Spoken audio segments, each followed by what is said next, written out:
Greetings, all you magnificent beings and amazing people who are looking to grow and expand and become far better versions of yourself in each and every moment. And welcome to Wake Up Calls with myself, David McLeod, and my beautiful partner, Lina Orlando. Good morning, Lina, or I guess good afternoon, because you're in Georgia and I'm here in Meridian. So good afternoon and welcome. Well, it's always fun to be here with you. It's always fun. I look forward to these conversations. They are so uplifting. They are about truth. They are, expansive. So I wouldn't miss a single one. Yeah, I'm great. I agree with you, and I love the way you say that, because I agree with you. They do feel kind of expansive to me. And that's a great word, because I think that's really ultimately what all of us are trying to do if we listen carefully to our soul and try to let the ego kind of go to the back, go on a vacation somewhere. If we listen to our soul, we realize that ultimately that's what we want to do, is express and expand and experience as much as we can of ourselves during this limited time that we have on this physical plane.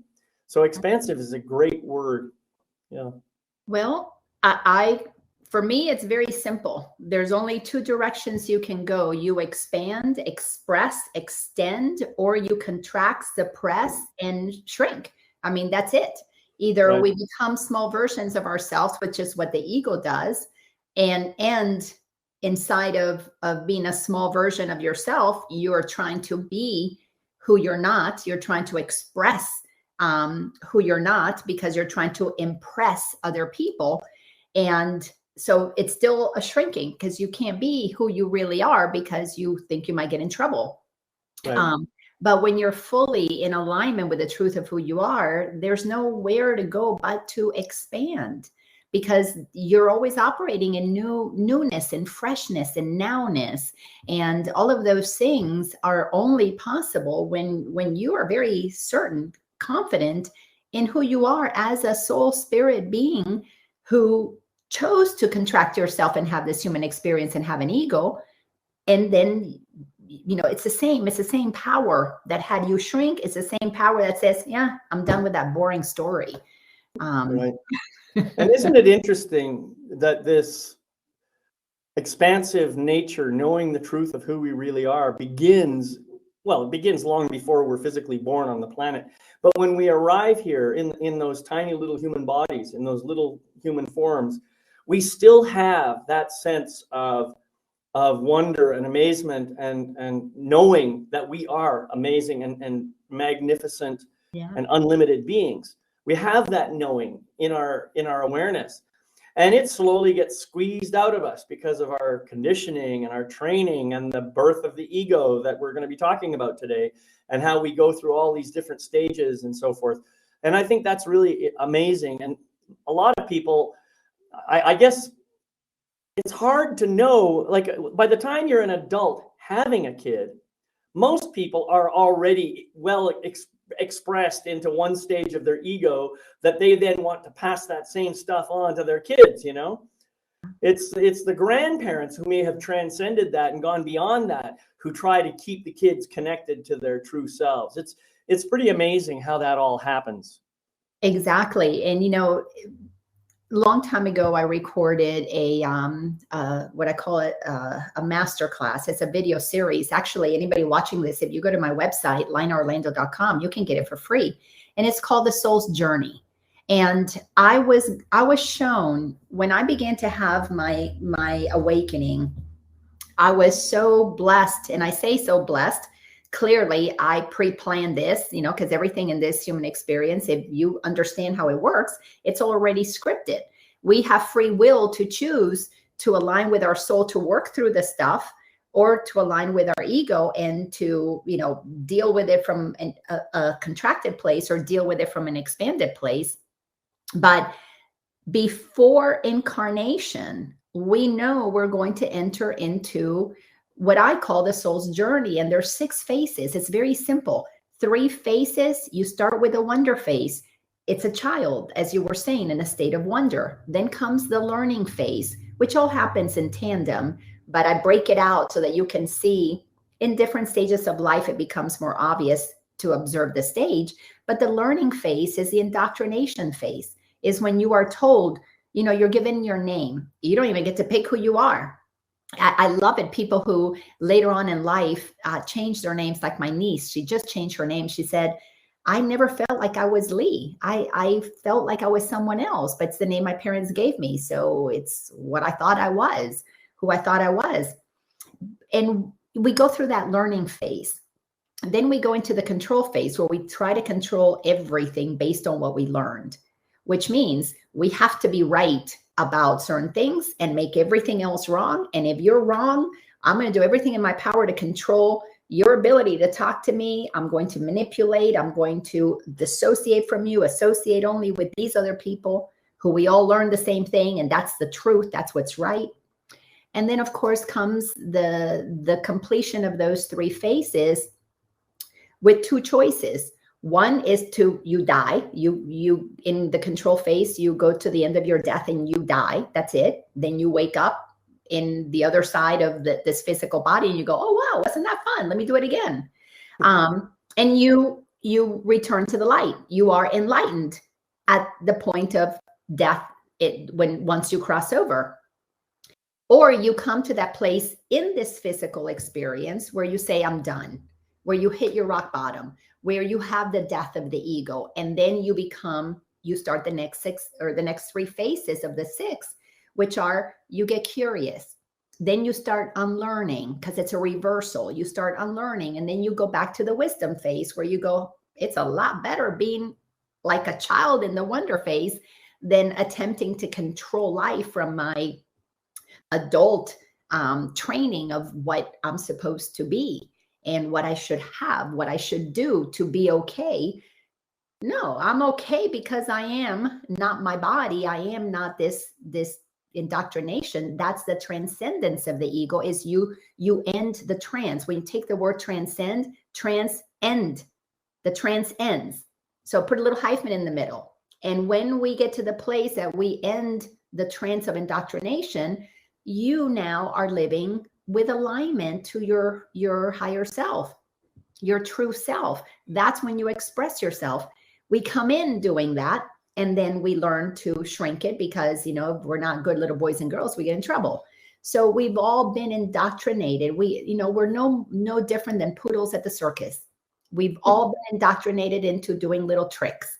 And when you're tired of the damn tricks, which I was at some point, clearly, then you want to find another way, and curiosity leads you. But when you stop being curious, you go back into control.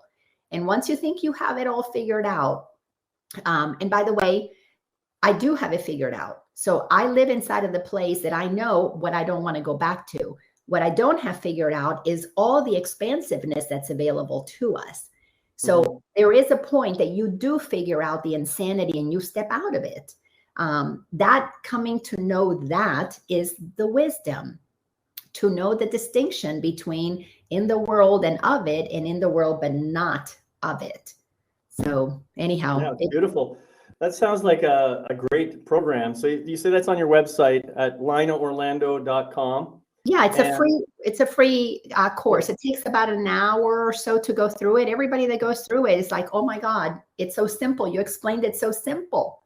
Right. Because it is simple. Right. Yeah. Truth is simple. And it is. You're right. It is simple. And, this thing is, you talk about the indoctrination phase, which, mainstream tells us is the education phase, which I find interesting in that what they're doing in our education system is they're trying to push information into the pupils, if you like. They're trying to jam them full of information that they want the pupils to know. But real, true education, it comes from the Latin, and it means to draw out. Yes. To lead out, which means that the wisdom is already there, and what you're trying to do is help the pupil learn how to access his or her own wisdom, rather than jamming them full of stuff that this ego over here wants them to know. And that's how we've kind of turned education upside down in our world, as we have turned so many other things upside down. Yeah.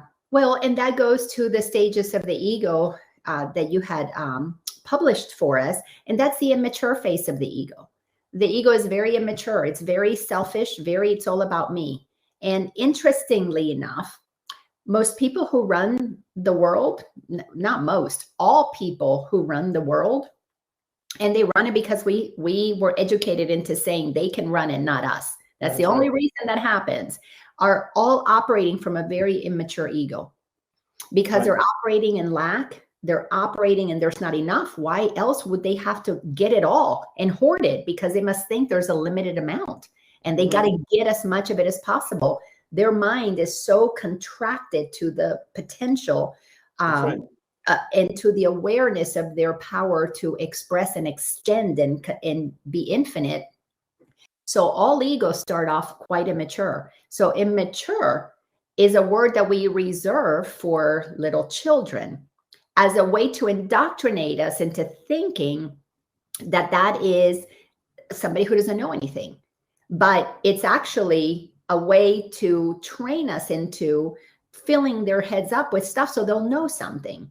But the way that the ego, the stages that I have discovered for the ego so far, there could be more. If anybody has others, please enlighten me and share some more.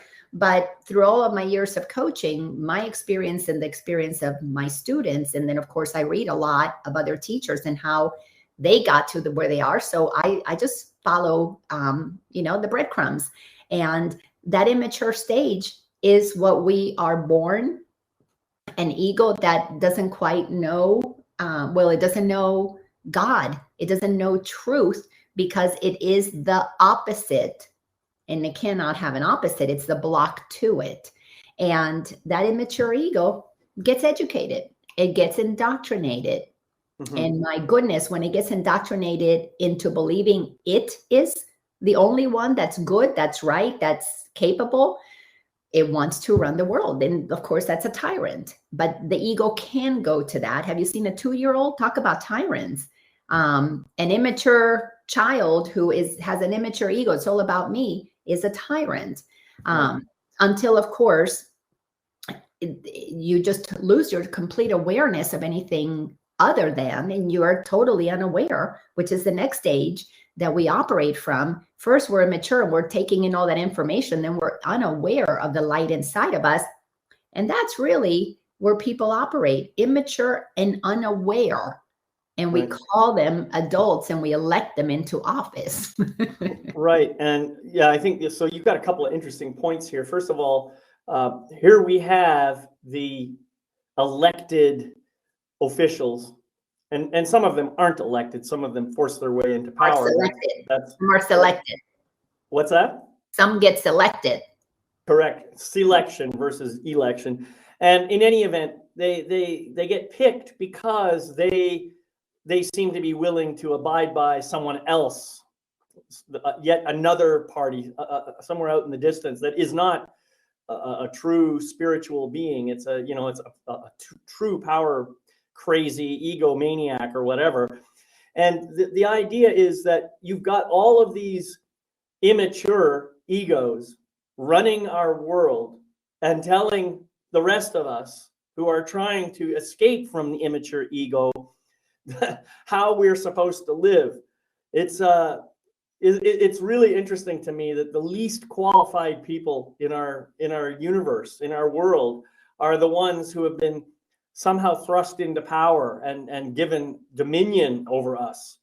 But only because we bought into that story. So we have to acknowledge our immature and unaware egoic self. Right. And when we understand our immature and egoic self, we begin to then go to the next stage, which is the curiosity stage. Because when you begin to recognize, okay, something is off here. And right now, humanity is in a beautiful, perfect place. Again, I believe the script is written and we were supposed to be here because we've been here before. I mean, we're repeating, expecting a different result, the term of insanity. So we are in the middle of repeating the same process. You can go to the Roman Empire, you can go to the Byzantine Empire, you can go to Atlantis, you can go wherever you want to go. It's the same thing. You give people positions of power, and then they think that they are all powerful. And then they begin, because they're operating in an immature awareness, they don't know. They really are the least knowledgeable of all. They just understand how the mind works, but they don't know the way love works. They know love has more power, but they don't focus on learning about love. Otherwise, they too would transcend their ego. They focus on blocking love. And because they don't understand real love, they cannot express real love, they attempt to take it from everybody else. This is how, in the Matrix, we're all batteries feeding those who don't have enough self-love. They believe that by taking our life force, by taking everything from us, that somehow it makes them more. Right. Well, I think that what I want to say here is this is a great point, and I just want to amplify it a little bit. Not only do they try to block love or suck it out of the other beings on the planet, if they aren't able to do that, then another thing they do, and this is something that I find pretty despicable, is they try to distort love. Yeah. So that they're saying to you, no, this is what real love is over here. This thing that I'm giving you, and I have to do it because I'm your parent, I'm your boss, I'm your controller, or whatever, and it hurts me more than it hurts you. So you just kind of grin and bear it, put up with it. That's the kind of message that they tell us. And then we have even worse situations happening where some people, they will suffer atrocious acts of violence on them, like sexual assault and all kinds of weird stuff like that. But they're somehow learning through this process that this is the only way they can get love. Yeah. And so the whole concept of love gets turned upside down, inside out. It's just ripped apart, put back together in the most grotesque manner, so that it really doesn't resemble anything even remotely close to love. No. So I think that's important for us to be aware of that and to remember that too comes from the immature and unaware ego. And it's all part of the ego's objective of maintaining control over everyone and everything. Yes. Well, to that point, and there's so much that you said there that's wonderful. But when we enter into the human experience, we really are immature. We don't know what we don't know when we are a baby. That's just part of the program. Yeah. And if we have conscious parents that are aware of what real love is, then the training is very different. Now you're immature only in that you're not, you don't have the maturity to navigate the world, but you are being made aware of where your true power lies, and it's within. So now, instead of having those tantrums, expecting mommy, daddy, somebody else to fix it, you have a tantrum and your parents help you understand where that came from. And you then begin to learn to love yourself, to soothe yourself, because to be able to be with yourself in your ugliest moments is the beginning part of self-love. Exactly. That's how you begin to realize that you can love that which is, ugly, when you begin to love you in your ugly moments. And then you immediately move from that immature ego, you move into the realm of staying curious, to want to discover more about your true self. So the ego is not your true self, because for the ego, for the personality to get developed that stays unaware, you have to think that who you think you are is your real self. There's no curiosity for that spirit self, the essence, the life force that is in you. And it's all just about the physical self, the body self, the dense self. And that's all the ego knows is this physical separate me. To get curious is to begin to discover your spiritual self. And that's when the spiritual ego gets created, which is just more sophisticated levels of awareness, but not total freedom from this idea of that you're just a physical body.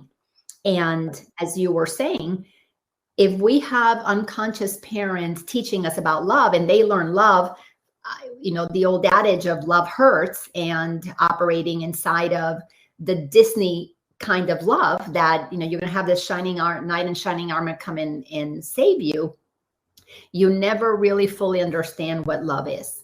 And I was in my late 40s before I began to understand that my entire life I operated with conditional love, except for when I was a teeny little child, that I gave love regardless. I loved everybody regardless of the conditions. So as you were talking about children who grow up in these abusive, very abusive, horrendous situations, they still love their abuser because they can't do anything but extend love. That is Exactly. what they are.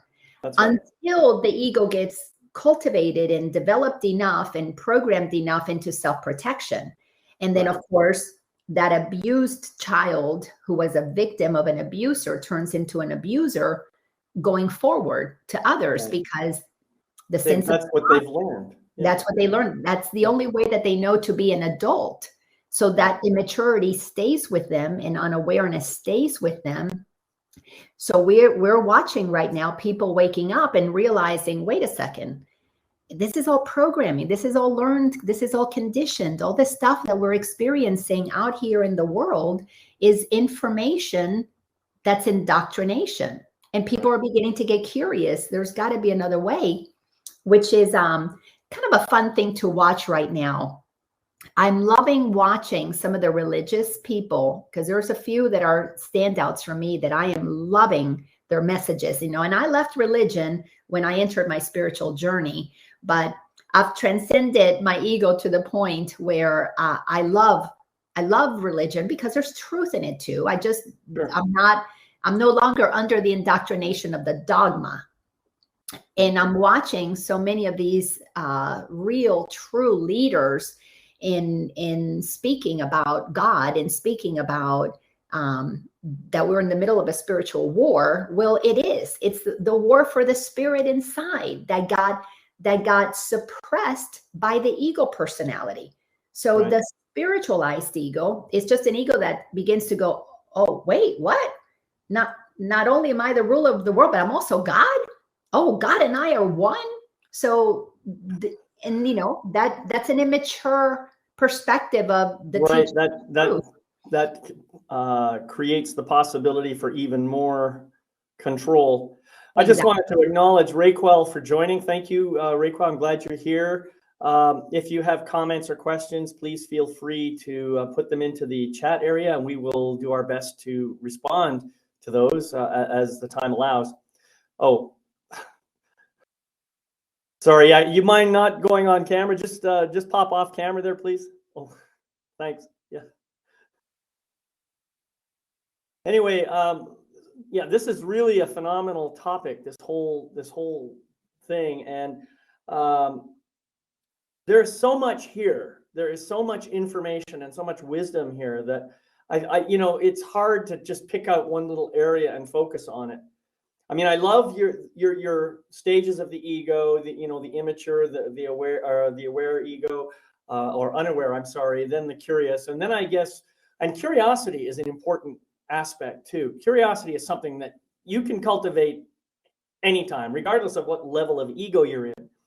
But I think what we are talking about here is a kind of curiosity that is really open. It's about learning the truth. It's not about maybe finding out the dirty, dark secrets about somebody else. That's kind of I don't even know how to describe that. It is certainly a form of curiosity, but I'm talking about the kind of curiosity that's an expansive kind of curiosity, a curiosity that says, how can I be more of who I really am and stop limiting myself in so many ways? That's the kind of curiosity I think we're talking about here.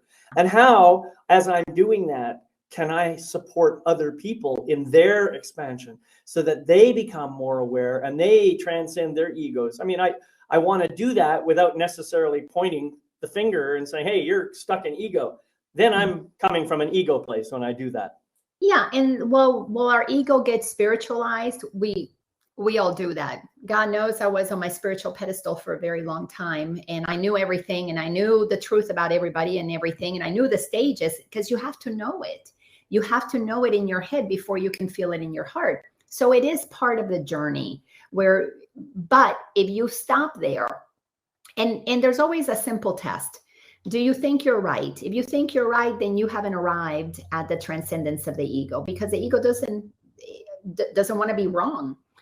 But when you reach the level of spirit where I know that I am, and I haven't fully embodied all that is possible for me spirit-wise, but I'm at the place that there is a very clear distinction.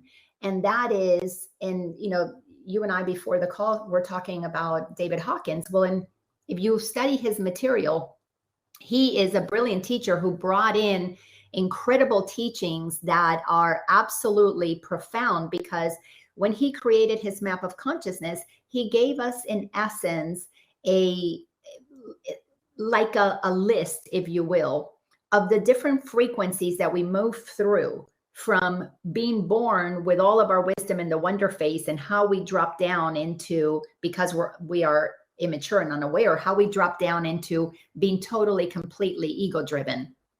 And then as I said in my course, the phases that we go through, 3 to drop down, 3 to come up, same thing. Until we are fully aware that what we are is infinite, and you feel it in every fiber of your being, and you know your infinite self, you can't come to the place of being humble enough to recognize, I don't know much, but you know enough that you don't want to let your ego voice run your life. You know that that's the path of suffering. So you become an observer of what is, and you stay at a level of curiosity that can observe what's happening in the world right now, like what's happening in the Ukraine and Russia and all that stuff. In the US, it's happening all over the world. You can observe it with a curious sense of, I wonder what these different players are going to do, but there's no need to judge it, because you know how it ends. Yeah. How it ends. How it ends is that we're all the light choosing to have this experience of limitation temporarily. And how it ends is that love always wins. But remember, as I said to you earlier, in the 3 phases that we operate from our ego, where we descend into total and complete delusion about the truth of who we are, which is what creates the illusion. When we descend to that, when you have the death experience, you return to love. That's why, God wins. Nobody stays in darkness forever. This is a temporary experience. So we're just learning to transcend the suffering while we're here and ascend to the truth of who we are, so that we can experience the game. Exactly. Game. Yeah. In awareness. Yeah, it's amazing, isn't it? It's and it's something that I can speak for myself. I know that until I was in my early 40s, I'm now 100% convinced that I was stuck in immature and unaware ego up to that point in my time. And it was just that awakening that made it possible for me to become more curious and to become more willing to look beyond. But there's one thing I have learned, and that is, and I think you even said this yourself, I mean, knowing is something that doesn't require anybody's permission. It doesn't require anybody to agree with you. It's when I know something is true, I just know it, and I don't need to make you wrong just because you might have a different opinion. And so that's in a sense, I know I'm right, but it's not about being right. It's about simply knowing the truth. There's a different quality to it than there was when I was in my ego mind. When I was in my ego mind, I couldn't stand the possibility that you might have a different opinion, and that we, would then be at odds with one another, and I'd somehow have to make you wrong in order to continue to be right. You know what I mean? So there's a different quality to that energy. Now I'm quite happy to say, well, I know I'm right, and I appreciate your perspective, even though it's different from mine. Yeah. That's a very different energy than I used to have before. It is. Oh, so look at all these amazing messages. So you're from Raquel, yeah. I was noticing the first one. I was going to say, she says, I resonate with this 100%. Thank you so much. This couldn't be more perfect timing for this message. Yeah, well, I agree with you. I mean, look what's happening in the world. So But let me go back to what you said, David, about that part of needing to be right, because this is a very important thing that we have to understand. The ego's righteousness is what helps you see how immature we are, because we learned right and wrong at a very young age. And not only did we learn right and wrong, but we were always rewarded when we did it right. So the ego is And not punished when we did it wrong. that's where I'm headed to. So the ego doesn't mind somebody else being right. What happens is the ego is afraid of the punishment of being wrong. So instead of experiencing another perspective with curiosity, which would be the mature thing to do, in order to say, oh, there's lots of different points of view, it has to make the other wrong because it's really, truly in a survival place. It's the little kid that doesn't want to get in trouble, doesn't want to get punished. And until we change back to what we talked about earlier, the education system, the indoctrination system that uses rewards and punishments, and I used to tell my children, nobody here, it's not either right or wrong. It's right, you're right, or you're going to learn. That's it. Either you got the answer right, or you're going to have to learn the right answer. But there was never a wrong, because it was always, to me, to be wrong is to not know, which means it's to learn, to go figure it out. Right. And our system, so many systems have to change because they're all intertwined. You know, you can't mandate one thing and face this and not deal with everything else. But this, yes, exactly, convincing others. We are, every single time we need to tell somebody that they're wrong is because we don't believe our own truth. So we are convincing ourselves through our righteousness of it. But everything that we defend, ultimately, it's incorrect. It has to be incorrect because we haven't been curious enough to understand the infinite divine way that doesn't need to be right. You know, you're also a student of A Course in Miracles, which is my favorite book to teach from. And it says, in my defenselessness, my safety lies.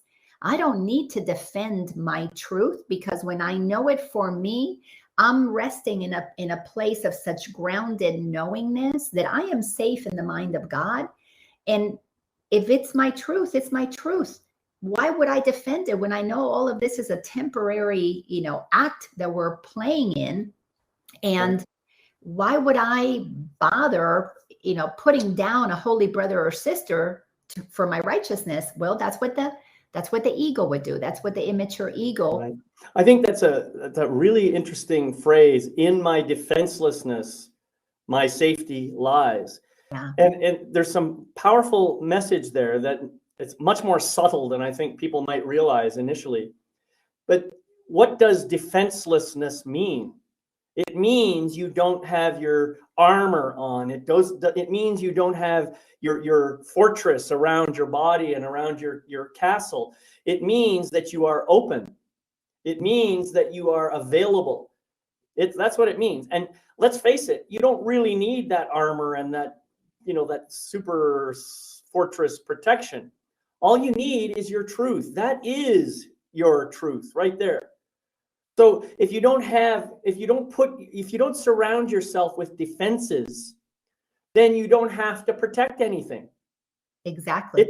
Being defenseless doesn't mean that you are not protected. You are always protected by source, by spirit, by God, by whatever you want to call it, because you are infinite in your nature, in your true nature, and therefore you cannot in any way be harmed. But the ego doesn't know that, and that's part of what we're trying to do here, is to get to a place where we become more of aware ego than unaware ego. Yes, I hear you. You're discovering your truth and your life's purpose. It's always going to be 180% or 180 degrees from what our ego got conditioned to believe is our purpose. So let me talk about what you said a little bit, because in one of my processes that I take my clients through, and I teach it we've done it in many classes, but when I'm teaching people about what a defense is about, I tell them to play with a word. So when you look at the defense and switch it to two words, the fence, THEFENCE, when we are in defense, we're building the fence. Correct. Means Yeah. you are automatically separating yourself further. And as we separate, and you use the word, like a castle, we encircle ourselves in this defensiveness, protect ourselves. We're doing quite a few things. We are convincing ourselves that we are weak and somebody else can hurt us, perpetuates that victim mentality, that justifies the armor, the ammunition, the army. And we are also perpetuating this idea of separation, of specialness. And I've got to defend myself from you because you're going to come and take something from me. Well, that is an ego trickery to keep us from coming to the place of realizing that until we all drop our fences and drop the defenses, we can't operate on this planet in this new earth where we are free and safe to collaborate and co-create and come up with something that is greater and grander than our little indoctrinated mind can imagine. So exactly. Yeah. To get curious enough about our spirit self and our ego self and move into the place where, yeah, our ego is going to get spiritualized. That's the last egg to be cracked. It's a spiritual ego that knows about God, thinks it is God, but hasn't transcended the one that thinks it's God. Because when you know you're God, you don't think you're God. You just are. As a fish going around thinking I'm a fish, God is just God. So when we get to the place that we know who we are, if you are clear about your infinite power, you don't need to defend it. You want to extend it. You want to share it. You want other people to benefit from that level of freedom that you experienced. And all freedom is strictly at the mental level. And here's the crazy part. I know you get this, but we are all so free that we put ourselves in the bondage of the ego by choosing to come into this incarnation and have the experience of separation. Right. But because the universe is expanding, this little blip called planet Earth that is in contraction is getting blown wide open because it really frankly is the seed that has to break open. It can't keep remaining this little tiny seed inside of its own idea, attempting to create this world that is suffocating. It needs to blossom. We have to mature. We are going to be moved into the truth of who we are. And all this stuff that's happening in the world is a reflection, like this beautiful being right here. You're sharing that you're going through these shifts. As we shift inside and move out of our egoic self, well, what's going to happen? We're going to have people without an ego running corporations, running for office, educating children. Well, we may not even have corporations when that happens. Who knows? The whole thing could change. We won't need that hierarchy. I just wanted to acknowledge Raquel here. She says, I am peaceful about my truth, but I still get sad when I can sense I am making other people uncomfortable or considered weird or somehow not as credible as I used to be to them. I think one thing I'd like to say to that in response is, first of all, Raquel, you are not responsible for what anybody else gets comfortable with or uncomfortable with. That's not your responsibility. You have only responsibility for your own truth, your own feelings, your own thoughts, all that stuff. How people respond to you is their work. It's what they have to do. So my invitation to you is to try and trust who you really are, trust who you really are being, and know that you are coming from a place of truth. And if you're coming from love, then it won't matter. If they're uncomfortable, let them have that experience. Let them grow from it. Let them expand from it. You are giving them a gift, even though they may not see it that way right now. The other thing I wanted to say to you, Lina, is in regard to this concept of defense. What happens, we talked about this whole thing, you get more and more defensive, you build stronger and stronger walls, you build bigger and bigger fences, and soon you're surrounded. Who's the one really being imprisoned? But the one inside the fence. Inside the fence. And if you ultimately do want to be free, then the first thing you have to do is start dismantling your defenses. And that means dismantling the kind of weird spaghetti-like thought patterns and belief systems that you have in your mind about everything that existed before, and come back to the truth of who you really are. And that is what I believe is happening in the world today. Yeah. We're seeing, even though we've got some external events that look pretty scary, all underneath the surface, I believe we're having much more awareness, and more people starting to come to reality and come to the truth of who they really are. So we are moving, I think, into this. Well, I don't know if I could claim that we got collective spiritual ego yet or not. It seems like we still have collective immature ego.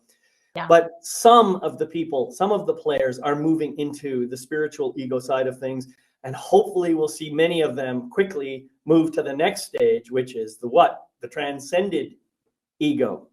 Yes, but let me jump on a wonderful message that you give, Raquel. Is that how you say your name? It's beautiful. And it's to look at everybody as a mirror. But it's a mirror of where you are. Because if they're upset, look at the part of you that gets upset with their upsetness. If they are thinking you're weird, where do you look at yourself and agree with that you're weird? Exactly. But if you can use it as a mirror, whether it's a personal situation or just the world, I look at the world all the time. And when I see what's happening in the world, I'm like looking in the mirror going, wow, how fascinating. By the way, I am not triggered by what's happening in the world. I'm not even worried about what's happening in the world. I know it is all perfect and in the hands of God. It's just energy dancing, doing what it does. It's just consciousness in contraction and expansion. It's no different than clouds moving about and taking different shapes. It is all absolutely perfect because it is helping us see those who chose to have an incarnation and an experience of separation, that the game that we've been playing is just boring. It's not wrong. It's just boring. You know, how many of us played, I know I played Monopoly a lot of times, and my grandmother used to win all the time. And then my mother, then my sister, it seemed like everybody got Park Place and all the hotels. And it was always, and I stopped playing Monopoly, not because it was wrong. It just got boring. It always got boring. And only when I was winning was it good. And even when I was winning, it got boring after winning so many times. Right. So anyhow, the world is at a place where the planet itself is a consciousness. It has already transcended. It has completely transcended how it was operating, allowing the destructions that it's been allowing. And it's in a process of regeneration, right. Which is why she is putting off all kinds of shaking and quaking and tsunamis, and she's releasing all that does not belong. Well, she's way ahead of us. Humanity is just now as a collective beginning to get curious because they're watching the idiocy of our leaders, the lies on mainstream media. So we're really just becoming a little bit aware that something is off, which leads to curiosity. We're nowhere near spiritual ego for the collective yet. There's a lot of religious ego, but we're not at the spiritual ego place because that means that we've all achieved a place where we know that there's only one spirit. We're no longer calling it different names. It's not Allah and God and Buddha and Bambi. It's not all those different names. To move to the spiritualized ego, you recognize that there's only one power.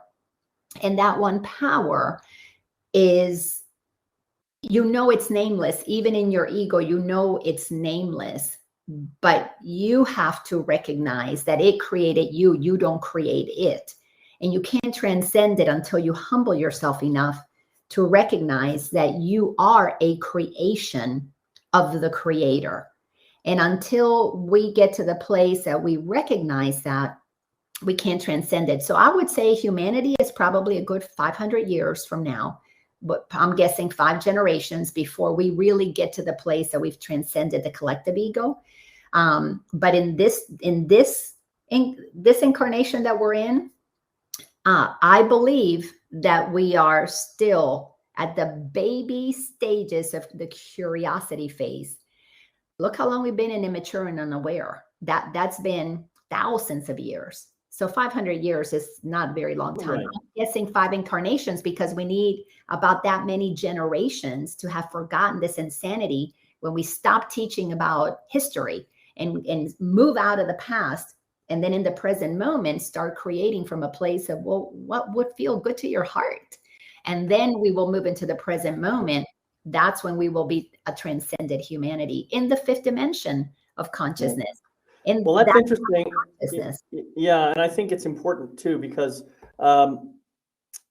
yeah, the fact that our collective ego hasn't reached a very high level, and I agree with you there, doesn't mean that there aren't individuals on this planet who have gone way beyond that level. And that's one of the things that David Hawkins talks about.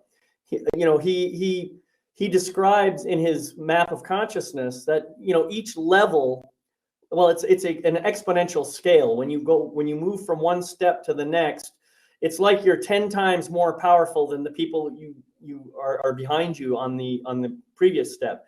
So what this means is that every one person who moves forward offsets the negativity of the 10 people below. Mm-hmm. And that's really important, because that is what I believe. That is the energy that is actually keeping us from destroying ourselves. We have enough people at a high enough level that they're offsetting the negativity of so many people below them. Exactly. And, so people like Jesus or Buddha or, some of the other amazing avatars that have lived before, and maybe even someone like David Hawkins himself. I don't know what his level of consciousness was, but judging by what he wrote, excuse me, and the lessons that he taught, I think he was pretty high up there. Yeah. And and he was a pretty humble man too. And that's one of the beauties of people who reach that level of consciousness. They don't have anything to prove anymore. They've gone beyond their ego. They've moved into this sense of true humility, where they can share their wisdom with you, and you can accept it or not, and it doesn't bother them one way or the other. It's beautiful. That's kind of where I want to get to, and I know I have a ways to go. So, well, yes.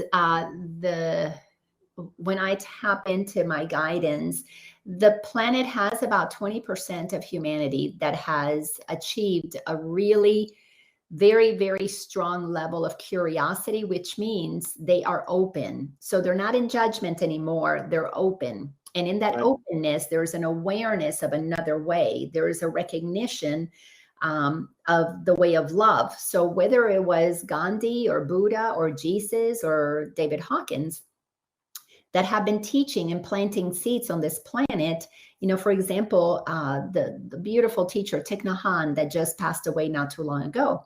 Well, he taught a lot of people, just as Jesus said, and greater works than I will you do, is because every teacher plants seeds that blossom, thousands of other teachers. Look at Jesus, all the seeds that he planted.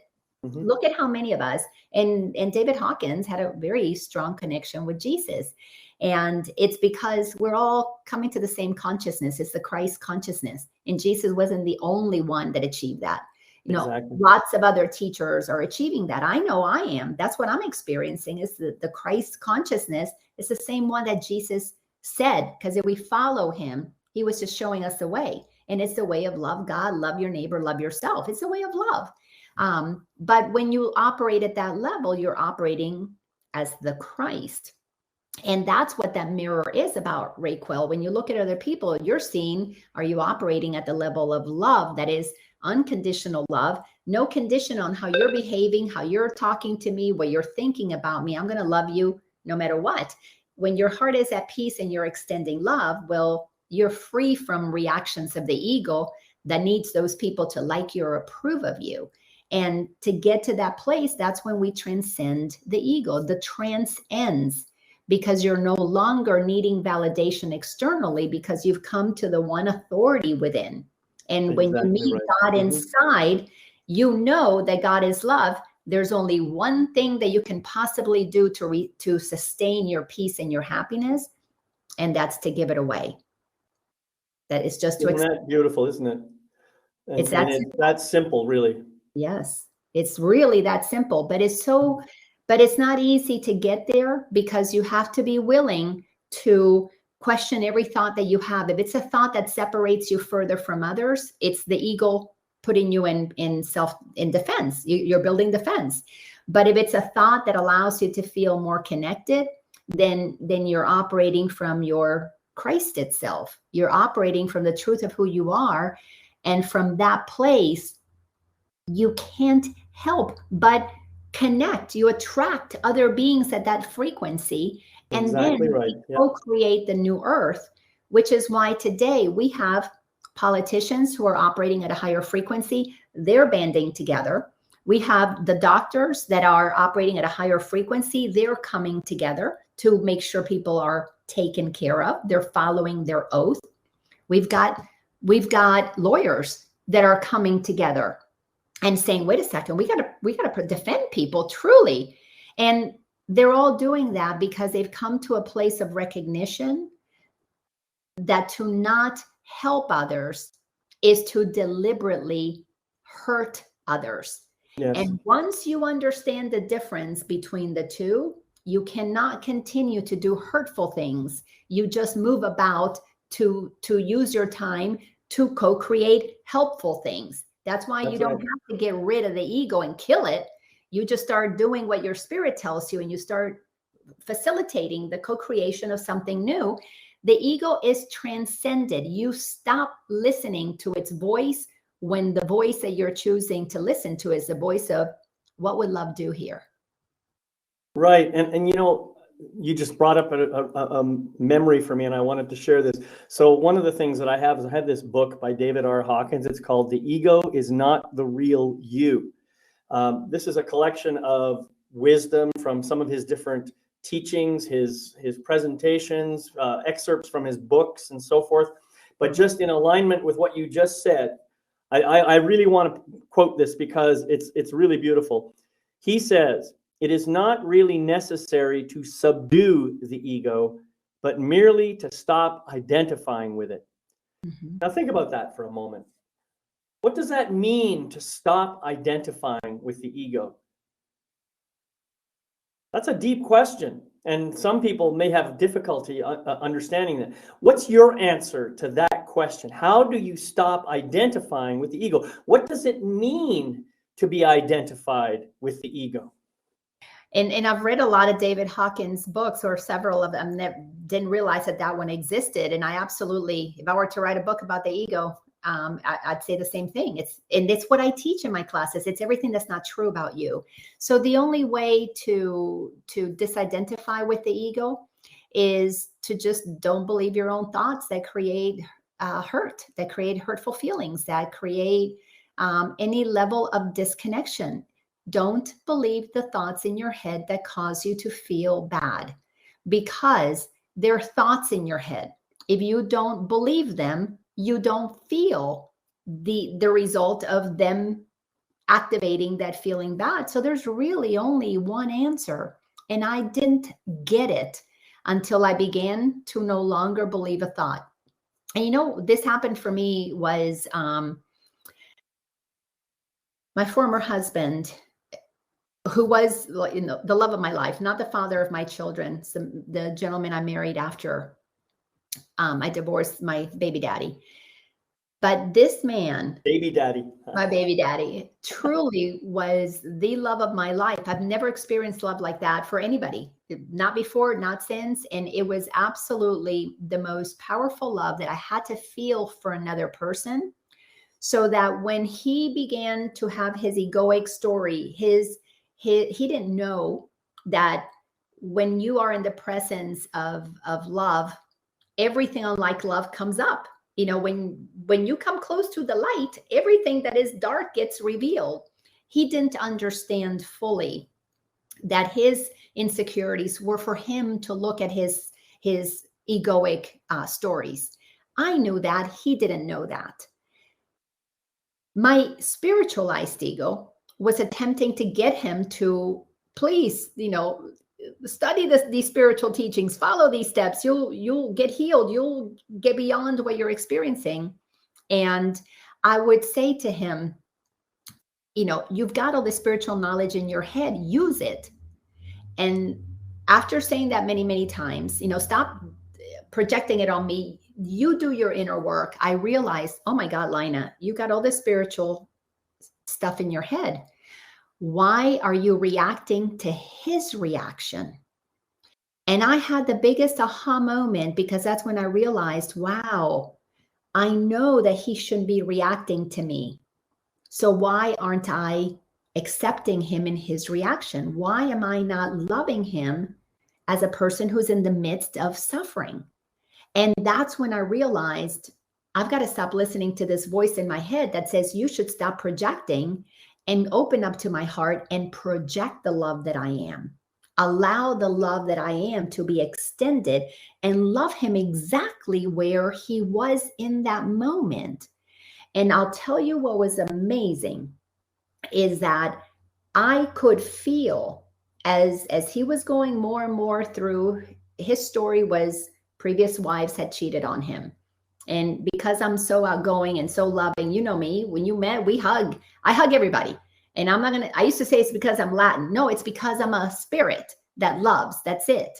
And I just hug everybody. And every single time I would hug a man, he would go into, oh, you're having an affair with him, or you like him better than me. So his insecurities got activated. Right. When I realized that every single time that I was trying to get him to work on his insecurities, I wasn't working on the part of me that was secure. I needed him to stop being insecure so it wouldn't affect my insecurity, that his judgment of me would cause us to break up. I had to accept, you know what? In my defenselessness, my safety lie. I'm going to stop defending myself and trying to prove that, no, I'm not interested in anybody else. I'm going to love you where you are. And if this relationship has to come to an end, so be it. But I'm going to leave with the same amount of love in my heart for you that I came into the relationship with. That's beautiful. And I began to realize how, as he was in his fears, I began to build fences. I began to go to bed at night and I would sit with my thoughts and go, oh my gosh, I'm separating. I am putting walls in front of my heart. I can't do that. So my work was all about removing my walls. So the long answer to that simple question, how do you transcend your ego? Don't believe the thoughts that are unlike love. Just don't. It's that simple. Yeah. And I think it's a lot easier said than done, because having the ability to stop believing something is a challenging thing. You know, there's this story that nature abhors a vacuum. I think the ego is exactly the same way. If I stop believing one thing, then my ego is going to want to believe something else. Yeah. So there's that challenge that we have to do. And I think one of the most powerful techniques that I know of for let's say dissolving beliefs is by just simply meditating and noticing, what do I believe? What are the thoughts that I have right now? And observing them the same way I would observe a cloud in the sky, and just watch it take its shape and move across the sky and change shape and let it just slowly dissolve. So I think that's a powerful statement. And by the way, I wanted to just say I had almost exactly the same experience with my former wife. You know, I'm much like you, Lina. I'm a loving person. I like to hug people. I like to connect with people. And my wife was very insecure about herself. And she would we had to go to couples therapy about this. And it just got tiresome for me. It reached a point where I said, look, if you can't handle the fact that I happen to like looking at other human beings, that I like, it's the same way that I like looking at flowers, then obviously this is just not going to work. So sometimes decisions like that have to be made. Yes. I want to say, Raquel, thank you so much for your comment. You say your heart is expanding so much listening to us. It feels like I am being transformed in this moment by this message.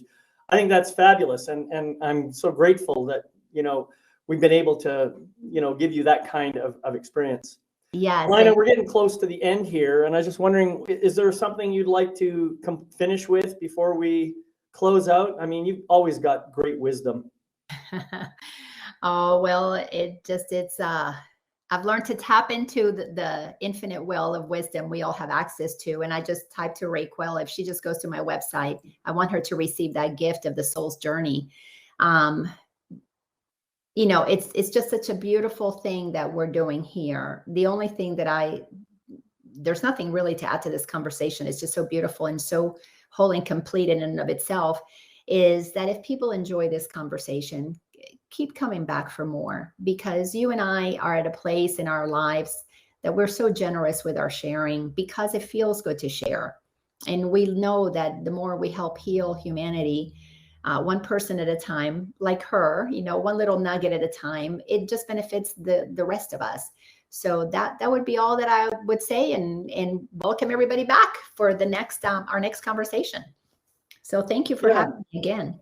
Well, as always, Lina, it's just a pleasure to share space with you. And I love these conversations. We get so much, we touch on so many important points. And these really, truly are, I think, wake-up calls of a whole different dimension. And so I'm really grateful that we've had this time together. Thank you for being here. Thank you all for watching. And if you check out, I've got the recordings of this and all my other offerings on my website at yourlifemasterycoach.com. And I know that Lina loads them up on her website at linaorlando.com as well. So feel free to check those both out. And I look forward to seeing you again very soon. Thank you so much. Thank you, Raquel, for being with us. I feel grateful that you were with us too. All right, everybody. Goodbye. Bye-bye.